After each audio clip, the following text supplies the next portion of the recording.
Subscribe کریں ہمارے channel کو اور بیل آئیکن کو کلک کریں تاکہ ہماری ہر نئی آنے والی ویڈیوز آپ تک بآسانی پہنچ سکے۔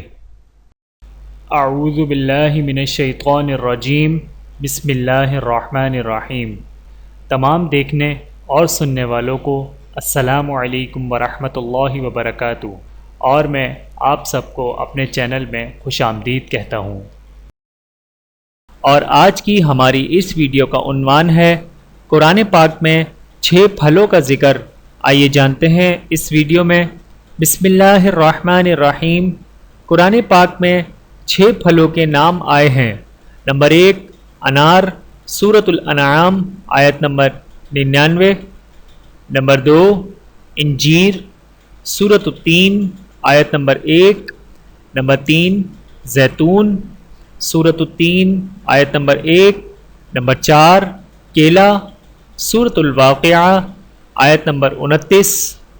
نمبر 5 کھجور، سورۃ المریم آیت نمبر 25۔ نمبر 6 انگور، سورۃ العبس آیت نمبر 29۔ ویڈیو دیکھنے کا بہت شکریہ۔ مزید ویڈیوز دیکھنے کے لیے ہمارے چینل کو سبسکرائب کریں۔ اگر ویڈیو پسند آئے تو لائک کریں۔ اچھی بات کو دوسروں تک پہنچانا صدقہ جاریہ ہے۔ جزاکم اللہ خیرا کثیرا۔ اپنا اور اپنے پیاروں کا بہت زیادہ خیال رکھیے گا اور مجھے دعاؤں میں یاد رکھیے گا۔ Take care. اللہ حافظ۔